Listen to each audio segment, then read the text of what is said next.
And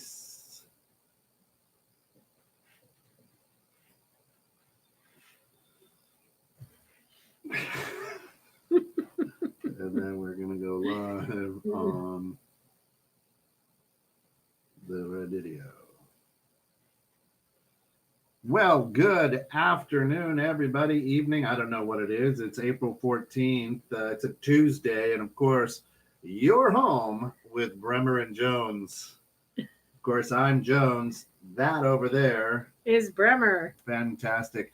Hey, we are so happy that y'all are with us and everybody is safe and healthy and everybody is staying in shelter and doing the things we got to get through this pandemic. It's a very, very strange time. So today we're going to cover a couple things.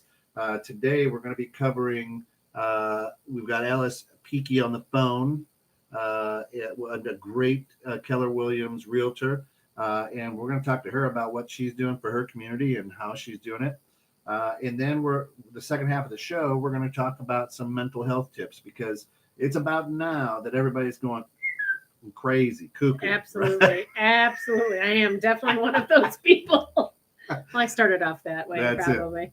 So it may not look like it on screen on Facebook, but Facebook adds about 20 inches to the girth of a body. So that's why we look like we're closer than 6 feet. But truthfully, we've got good distance between us. We are in our social distancing, which is good. So, Alice, we've got you on the phone. Are you still there? Hi, guys. I'm here. Awesome. Alice, can you tell us who you are, how people can get in touch with you, and what are you doing with these masky things? Well, I am Alice Peaky. I am a local realtor in the Chicago Northwest suburbs. I use social media so people can look me up. My phone number is 847-420-0967. And I have a website and all that stuff. But what is your website with these masky things? Alice, yes, tell us your website. Let us know how else we can find you. What's that? Tell us your website and how else we can find you.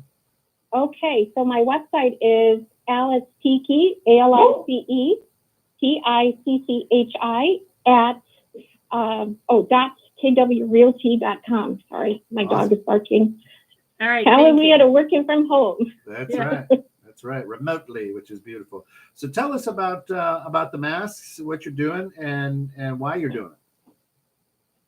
All right. Well, there's been a lot of coordination on social media and other, phone calls and texts and group texts for people who have friends or family members that are in the front line of, this COVID-19.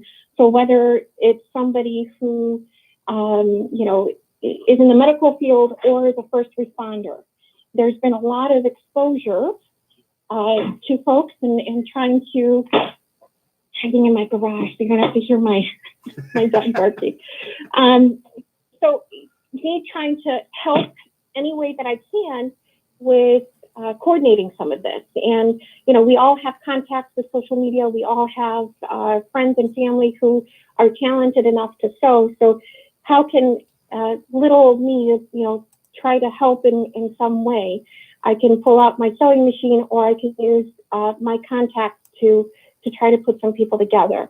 And so there are a lot of groups out there nationwide who have right away jumped up and started creating groups and contacts and patterns and resources, how to put people together. So for our county, there are a couple of groups. And then, I also have the one that I've created, which is face masks for our front lines.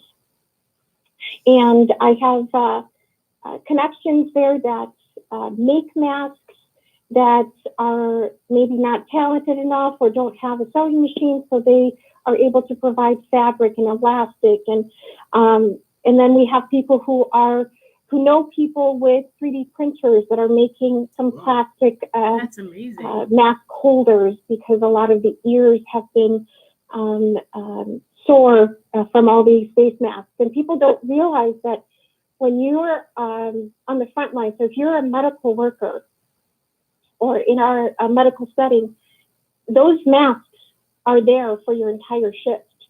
They don't come off. And so those ears are pretty sore. And so, we've resorted to making headbands with buttons that these masks get attached to. And now we have some wonderful people with technology like 3D printers are making holders that people can attach the masks to in the back of their head. So it's kind of evolving. And for a while, the hospitals were not accepting masks, fabric face masks, but now they're expanding the need.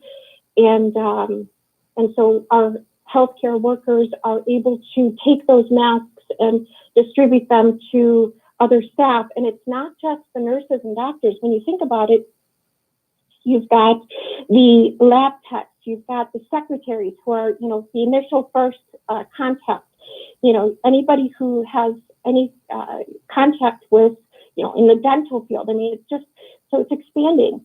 And just to give you an idea, one of my girlfriends is a nurse. She's in one of the testing sites. She wears a mask at work, an N95. They're having to wear the N95s. Typically before all of this, it would be disposed of. They're having to reuse the same N95. Whoa. And so they have to have that protected. So now they're using a surgical mask over that. Well, the supplies are running low. So now they will be considering using the fabric face masks over that to try to preserve the N95s. And it's crazy. becoming a little crazy. So depending on how long this lasts, we may need more masks. When she gets home, she wears the fabric mask around her family. She only takes it, 100% she wears it. She only takes it off to eat. And when she takes it off to eat, she's in a separate area of the house. Yeah. So she's alone and not exposing them. So it's some nurses are or doctors and medical staff have completely moved out of their homes and renting, and they're not in the same space as their families. So this is crazy. Yeah. So these face masks have quite a big impact for front line staff, you're at their setting and also at home. Right. Alice, I just watched this thing this morning about RVs for MDs, about how doctors are not able to go. For front line Sorry, staff. that's me. I apologize. Go ask her. That was me. I apologize. Sorry. What I was asking you is, I said, have you heard anything about these RVs for MDs? I have heard that there are doctors and nurses who are not coming back into their home. And so people who have RVs that are just parked in their driveway and aren't using them are finding doctors who are doing that, or who are camping in their backyard, or who are renting hotels and actually parking the RVs in their driveways of the doctors so that they can still be in their homes. Cool. And so it's incredible that what these doctors and nurses and lab technicians and secretaries and all these first responders are doing to give up for their families to help all of us. It's amazing. And a lot of them, have been relocated to other facilities as the need is greater. So, this isn't just in our little towns, it's expanding further and further and farther out.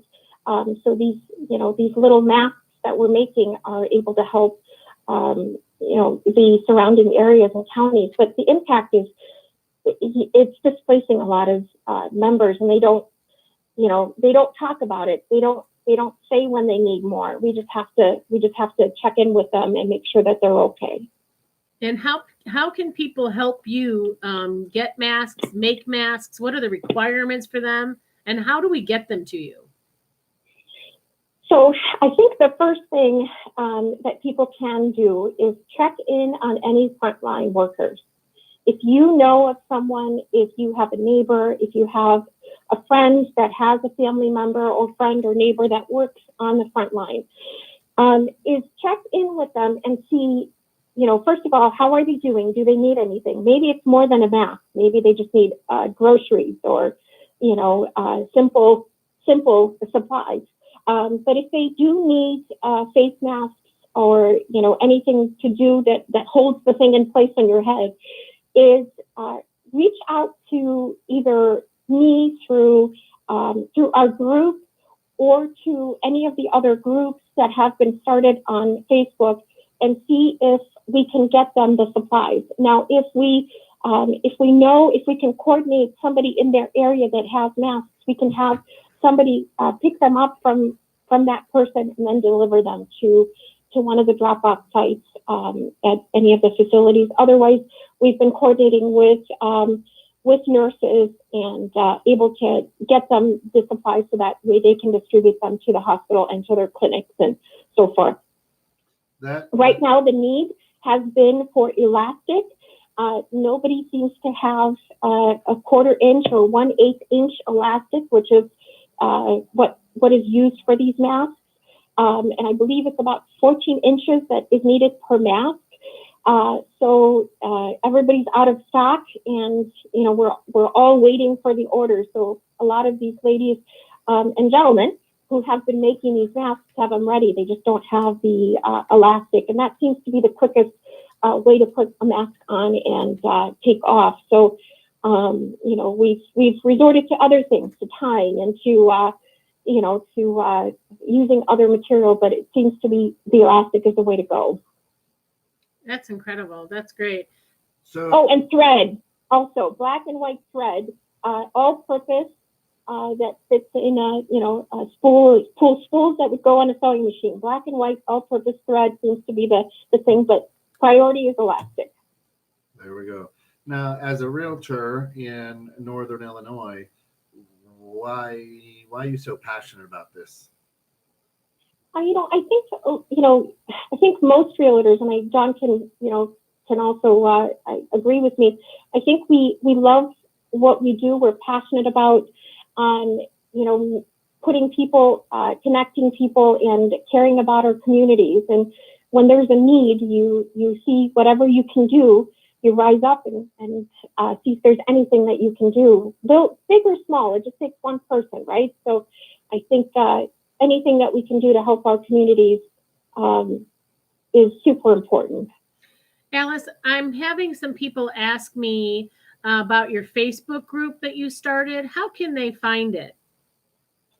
Well, they can search for it. It's a private group because, we're trying to limit who is joining the group. We don't want people who are trying to solicit or to use it for themselves, for their own personal gain. So if they search for face masks for our front lines, they will be able to request access, and then we can approve theirs. They have to answer some questions, and then we'll approve them.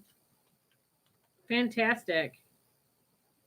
And I just want to note there's a lot of groups out there. A lot of them are not going to be local. They're going to be out of state. So just look to see where that group is located, unless you don't mind shipping to out of state. I guess, do what you can where you can. We are starting local and then expanding, as far as we have to. That's it. I think that's fantastic. I know you're busy. I appreciate you taking some time out here this evening with Dawn and I to talk about face masks for our front line.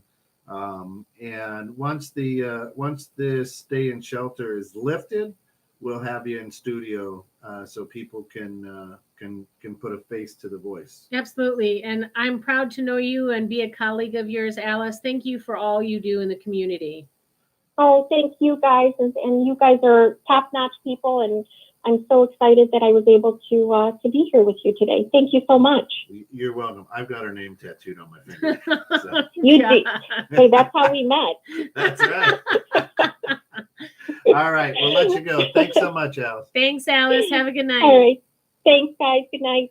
She's so great. She's awesome. She's so great. Awesome. So that if you take a look on Facebook Live, you may have posted as well on Watch Party or something that you're out there, Dawn. But if you look on Facebook for face masks for our front line, then you can get on their Facebook. It's just a great thing. And, it's amazing. We hear all these stories. And my mother-in-law just made me, my whole family, a fantastic set of masks. I'll probably wear one on Friday morning show. But the interesting thing is I didn't know that they were had to reuse the N95 masks. Sorry, somebody just sent me a very funny post. But somebody just said that they're going to go ahead and share the post online, and they're going to connect it and share the information. So I can't repeat what other thing they said, but yes. And I know my marketing girl, Kat, is listening, and she's also going to connect that link to our Facebook page, and we'll be sharing it. And I encourage everybody to grab it either off of Alice's post, my post, anybody's post, and share it. There's obviously a need, and these people are so incredible, like giving up all what they can to protect us. I mean, they're all our heroes. All of us essential people. That's right.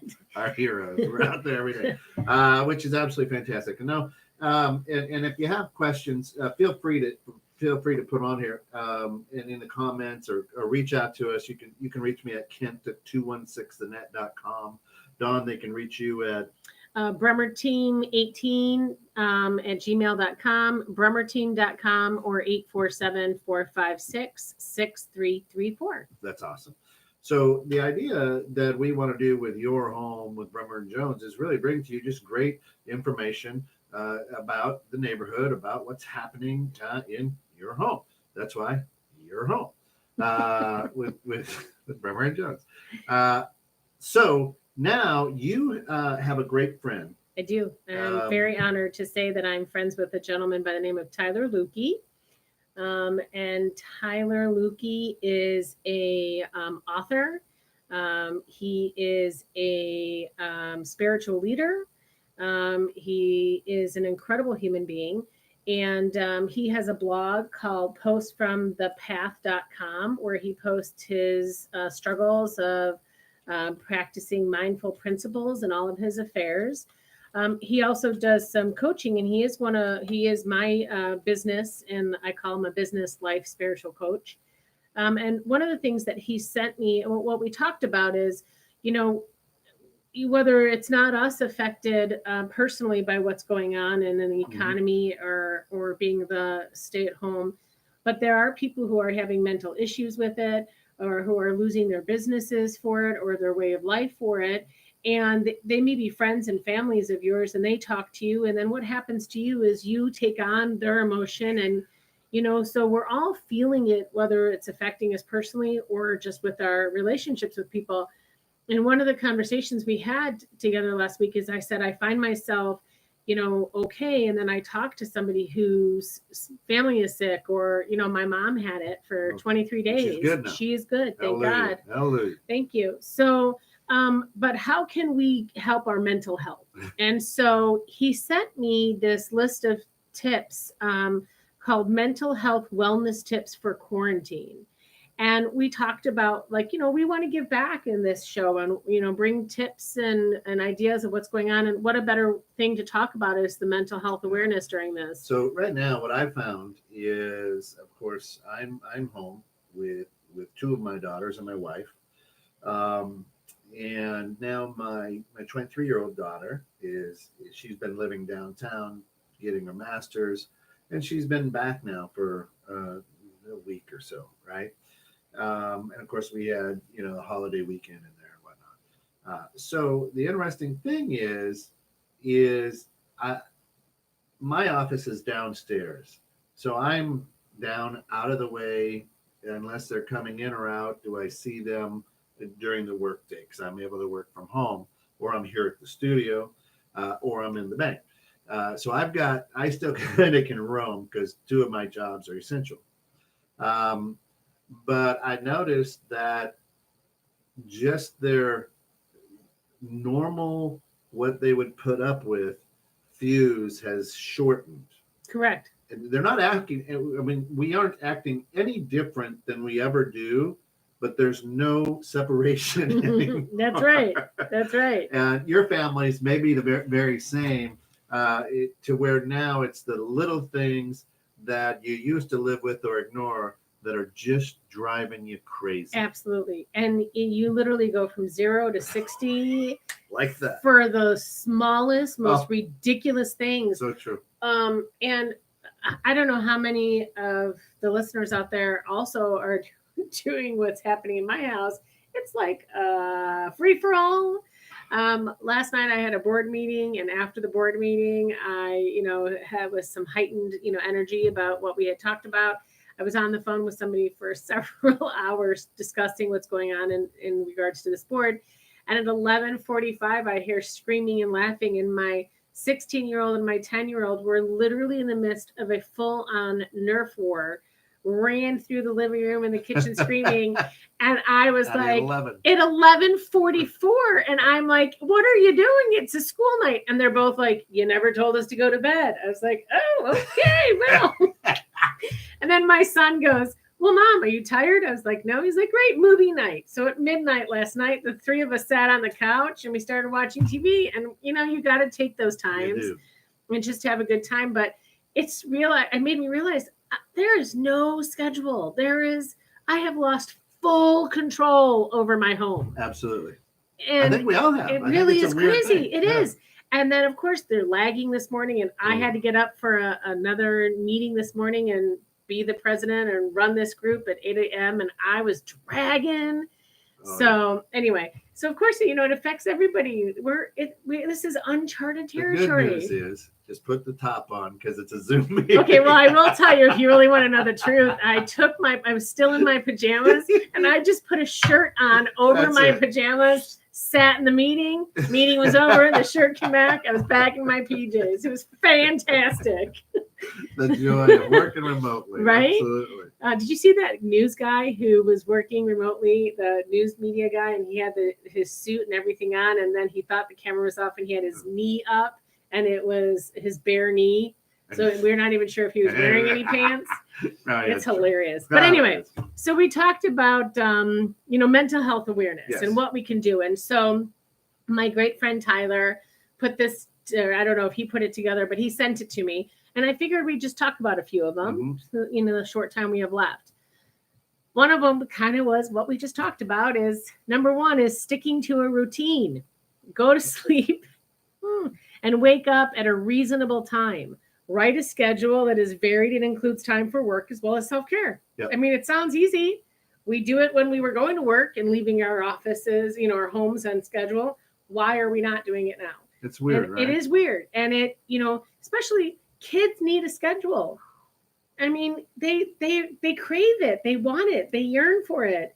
So we're not doing them any. They need that structure. Really. Yeah. And for those of you who know my son, Elijah, he really needs that structure. So, and here's another one. That's what we just kind of talked about is, I did a meeting in my pajamas with the top on and then took the top off back in my pajamas. So how many of us can say we actually have gotten dressed in the morning or showered every day? So it's funny that you say that. I have to. For the way that I work and not knowing who I am, I'm like, I've got to get up and I've got to shower and I've got to dress like I'm going to work. If I don't do that, I'm mush. Yep. I'm mush. I'll sit in a chair. I'll veg. I'll watch Netflix and mush. And that's exactly the point. Yeah. And how many of us are not showering and getting dressed every morning and are becoming mush? Yeah. Peter and I talked this morning, and of course his son, who usually lives downtown, is back living with them. But he's doing the same thing as the news guy: shirt, tie, maybe a vest or something, or a suit coat, and basketball shorts. Yep. It's crazy. That is- It's crazy. And I mean, how many of us, let's be honest, I think the other day, one of my girlfriends, I was talking to her on the phone and her son walked by and she was like, when was the last time you showered? Oh, And he was like, I don't know. And she's like, literally, it's like, I'm not in my routine. So I don't know the last time I told my son to take a shower. So, number 2 was dress for the social life you want, not the social life you have. Get showered and dressed in comfortable clothes. Wash your face, brush your teeth, people. Yep. Take the time to do a bath or a facial and put on bright colors. It's amazing on how our dress can impact our mood. Tim Santos, how are you, brother? Glad Hey, to have Tim. you join us. Mike Babbage, good to see you. Hey, Mike. Always good. We're just going over the last few minutes of your home with Bremer and Jones. How to maintain some mental mental health, sanity, mental sanity. Here's a good thing, guys, also is get out at least once a day for at least 30 minutes. If you're concerned of contact, try first thing in the morning or later in the evening, and try less traveled streets. If you want to just go for a drive and feel the wind on your face and have your windows open, stay in your neighborhood, go on walks. The other day, I went on a walk with a girlfriend and we walked on the street. She walked on one curb, I walked on the other curb, and we were able to still talk and walk, and it was great. And you just don't think about those things. You can still social distance and be with people. Yeah. Don't isolate yourself and stay inside and not see anybody and not get any sun. It's not and good for you. It's not good for you. You need that vitamin D from the You sun do. as well. You do. And That it's helps. good to move your body, Alex says, hey, Dawn, first time caller, long time listener. Been watching you for many years. How can we get in touch with you? Thanks for asking, Alex. You can go to my website at bremerteam.com. You can reach me by phone at 847-456-6334, or you can email me at bremerteam18@gmail.com. Thanks for listening, and thanks for that question. I appreciate it. That's it. Wonderful. What's another thing we can do for our mental health? Find some time to move each day. Again, daily for at least 30 minutes. Mm-hmm. If you don't feel comfortable going outside, there are many YouTube videos that offer free movement classes. And if all fails, turn on the music and have a dance party. I will tell you, I made the mistake years ago when my son was 6 years old to tell him that you cannot help move your body when the song Footloose comes on. And, we all have those Echo Dots in Google, right? You can't help it. And so now my son just randomly walks into a room when I'm sitting there and says, Google, play Footloose. And so you have to get up and you have to start to play what you're singing. I didn't say, hey. And all of a sudden we start dancing and we found ourselves dancing more. Yep. Footloose and stuff like that. Another great thing is if you long to try, yoga or some sort of stretching or Zumba, something of that nature. You can do these things. There's a lot of YouTube videos, as you said, for beginner yoga. I have a puppy. You could do puppy yoga. There's a lot of interesting things that you can do. My friend owns a goat. You could do goat yoga. You can do goat yoga, but just make sure that you're moving. I think that's important. It is. It's very, very important. And just remember to have fun. I'm telling you, there are some things that you can do that have fun, and it's a great time. Today, I went to Walmart and I bought bubbles and chalk, and we're going to have some bubbles and chalk wars. There you go. What if you haven't really moved since the war on terror started? Asking for a friend. I'll let you answer that one. Keep on keeping on. That's right. Keep on keeping going. Hey, don't break a string. That's what I say. If you got a good thing going, stay with it. So, and the last thing I just want to say, because I think this is kind of important, because we're talking about the mental health real quick, and I know we only have a few minutes left, but reach out to others. At least once daily. Again, spend 30 minutes reaching out to people, checking on them. We all know people whose businesses have been impacted by this, whose livelihoods have been impacted. Reaching out just once when you hear they met a couple of weeks ago, Zoom with your friends you haven't talked to in 20 years. Just Zoom away. Zoom away. The other thing that I'll say for your mental health here in the last minute of your home with Bremer and Jones is I'm friends with quite a few twisted people. Find time to laugh. That's right. There are some memes, and I'm part of some groups and some pages that it's just silly, it's fun, it's funny, and I find myself laughing out loud several times. But you have to be entertained, and that laughter, and try to laugh at the people you're quarantined with, or reach out and try Correct. to help other people laugh, because boy, does that release a lot of good things And too. I think you burn a lot of calories laughing. You do. Or I mean, that's some extra. One of those two. I know.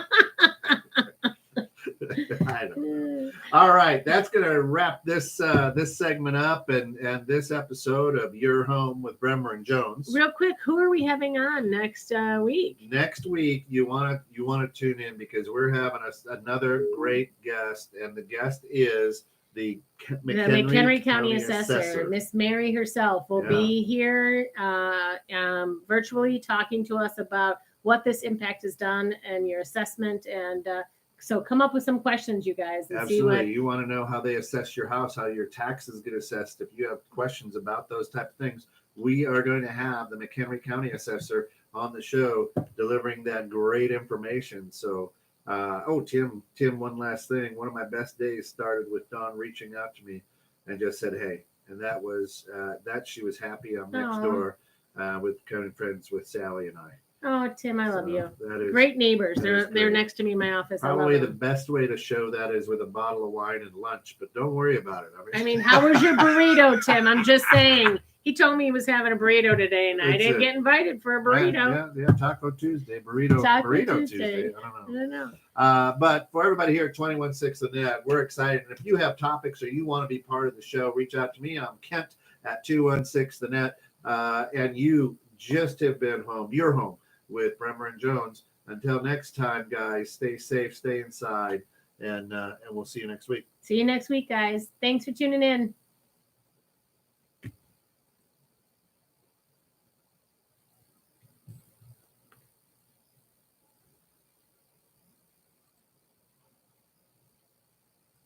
I don't like this new format for